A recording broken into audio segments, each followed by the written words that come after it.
pelanggan prostitusi ini berangkat ke tanah suci. Dan ini jadinya. Ini akan menjadi pelajaran besar dalam hidup lo. Ini kisah nyata, bukan fiktif apalagi halu. Begini kisahnya. Sekitar 2 bulan yang lalu, travel kami kedatangan seorang kakek-kakek yang berencana untuk bergabung menjadi jamaah umroh kami untuk keberangkatan umroh Syawal 1445 Hijriah yang lalu. Nah, jamaah yang satu ini sebenarnya unik banget karena ketika beliau mendaftar umroh itu dalam keadaan yang awam banget tentang agama, baik dari sisi pemahaman maupun pengamalan. Ya bisa dibilang nol besar lah, padahal beliau sudah berumur sekitar 70 tahunan. Jangankan sholat nih, wudhu aja masih perlu dibimbing. Nah, datanglah beliau untuk mendaftarkan, yang kebetulan waktu itu disambut langsung oleh bos travel kami. Dan beliau itu bawa uang 1 gopok dengan jumlah total 31 juta rupiah untuk umroh selama 14 hari program reguler di bulan Syawal. Nah, bos travel gua ini kebetulan kenal nih sama si kakek, dan bos gua ini agak heran nih sama kakek yang satu ini karena faktanya si kakek ini adalah seorang yang gak pernah pergi ke masjid dan memang dikenal memiliki sejarah yang kelam di masa mudanya. Nah, singkat cerita, berangkatlah kami ke tanah suci dan melaksanakan prosesi umroh. Dan alhamdulillahnya gua deket nih sama si kakek dikarenakan beliau ini memang seseorang yang suka bercerita dan orangnya open banget kalau diajak ngobrol-ngobrol. Nah, waktu di hotel Mekah maupun Madinah, si kakek ini sekamar sama temennya yang gak jauh selisih umurnya sama beliau. Dan temennya si kakek ini tahu betul dengan kiprahnya si kakek dari masa mudanya yang kelam. Dan mereka berdua ini ya kalau ngobrol, apalagi bercanda itu udah kayak anak kecil.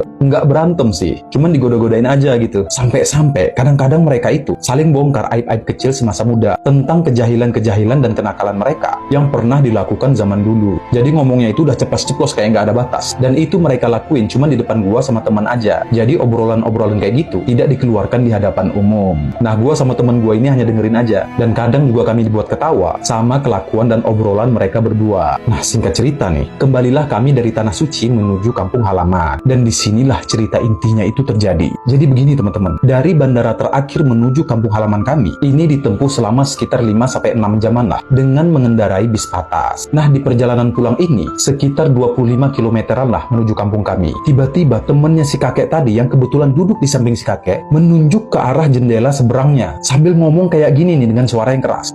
Kau ingat nggak tempat itu? Dengan nada bercanda nih kepada si kakek. Dulu kau sering ke tempat ini ya kan? Nah, tahu nggak lo, mendengar hal itu, si kakek yang tadinya berwajah ceria karena akan bertemu dengan keluarganya di kampung, seketika wajahnya berubah memerah dan senyum di wajahnya pun seketika hilang. Dan kakek ini pun seketika langsung menarik tangan temannya yang lagi menunjuk ke arah tempat tadi sambil dia berkata, udah. Aku tak mau lagi mengingat tempat itu, sambil dia tertunduk malu. Dan ternyata teman-teman, tempat yang ditunjuk oleh teman si kakek tadi adalah tempat yang dulu pernah dijadikan sebagai tempat prostitusi yang memang terkenal di masa itu. Kalau bahasa sekarang lokalisasi lah. Dan si kakek ini dulu di masa mudanya adalah salah satu pelanggan setia lokalisasi ini. Dan si kakek memang terkenal di kampungnya dengan dosa yang satu ini. Udah kayak artis. Jadi satu kampung itu udah tahu lah sama kenakalan si kakek di masa mudanya dahulu. Nah, setelah kejadian tadi, si kakek sama temennya ini pun diam-diaman karena sama-sama ngerasa nggak enak. Terus nggak lama setelah itu, si kakek ini pun pindah duduk di samping gua. Yang waktu itu gua memang duduk sendirian di kursi paling depan karena waktu itu gua sebagai pembimbing kan. Terus dengan suara yang lirih bercampur sedih, si kakek ini bilang gini ke gua, "Ustadz, mohon maaf Ustadz atas kejadian yang barusan. Pak Ustadz jadi nggak enak dengernya ya."